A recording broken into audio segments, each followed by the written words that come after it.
Thank you for entrusting me to steer the ship for a time. Track and field is a popular sport in most high schools. Despite it being called a team competition, competition is little more than a collection of individuals competing against other individuals from other clubs. There is one exception. That exception is the relay race. 4 individuals must work together to deliver a precious baton along a prescribed distance in the shortest time, within the constraints prescribed. The baton is like a precious gem. If it's mishandled in any way, the team fails. The baton must be carried at all times, never dropped. The handoffs must take place within a prescribed area. Runners must stay in their assigned lanes. And as a result, the race does not always go to the swiftest. The race goes to the team that is careful with its cargo and swift. The baton is passed. Let's jump into our Wayback Machine to the dawn of technology, to the axe maker's gift, which is technology. Our ancestors were living hand to mouth, trying to eat enough to live and avoid predators long enough to reproduce. When about 2 million years ago, some genius realized how sharp chipped stones could be and how useful cutting with those edges.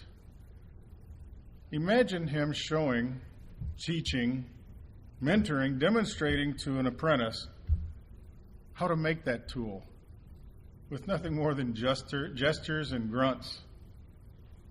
The baton was passed as even more sophisticated tools were developed.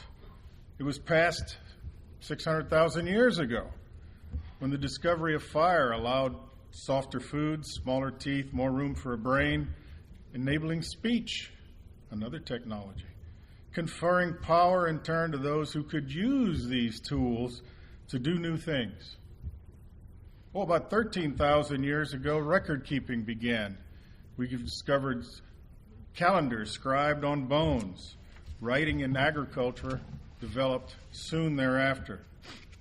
Agriculture created surplus production, enabling classes of people whose business was not food production. Coinage was invented with social hierarchy in governments, their bureaucrats, and their armies. Modern civilization had begun, and with civilization came legitimacy. Legitimacy required the surveyor,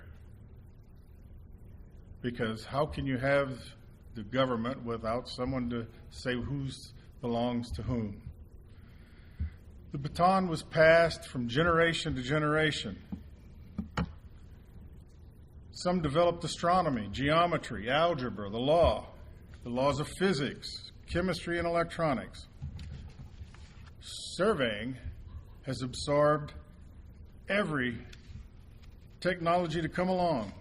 Nothing that improves one's ability to discover truth relating to things and positions on or near the Earth's surface is off limits to the surveyor. Think about it. In the United States, we started the great experiment whereby commoners were able to claim title to land and fee. Each state was sovereign in its borders. Surveyors in the states banded together to each form associations. The baton was passed in mid-20th century when the formation of a national society was conceived. It evolved into the present-day National Society of Professional Surveyors, you and I. Today, I am speaking to you in part because the NSPS leadership baton has been passed to me.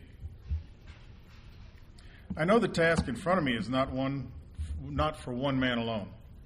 I'm passing the baton to each and every one of you in turn.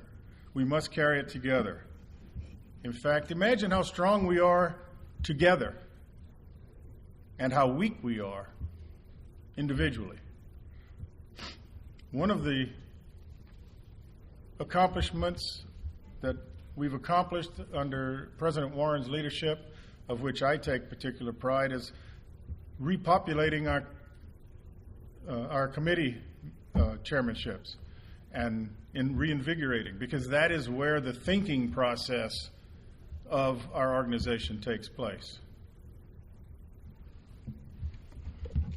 Imagine again how much we can accomplish together. Our most dangerous obstacle is within us. It's not someone or someone else on the outside. We must not doubt our dignity. We're a very exclusive club, usually no more than a few hundred in each state, compared to every other profession requiring tens of thousands or more. We must not doubt our duty to serve. We must not forget what it means to be professional. Garth Stein wrote, "That which we manifest is before us. We are the creators of our own destiny. And are you actively creating yours?" Will you drop the baton? I don't think so. As a surveyor, you belong at the top. You in your turn will run the good race, pass the baton forward in your turn. Our challenge is to provide our service so excellently well that all who observe them will acknowledge the benefit of our services. Going forward, we must acknowledge that our efforts are not to defeat an opponent. Our efforts are to overcome the enemy within us. We must accept the baton. We must hold the baton. We must pass the baton with pride to our protégés, knowing that they are prepared to honor their heritage, the surveying profession. With your help, we will run this leg of the race and pass it on to the next leg in a very good position. Let's begin now. Thank you.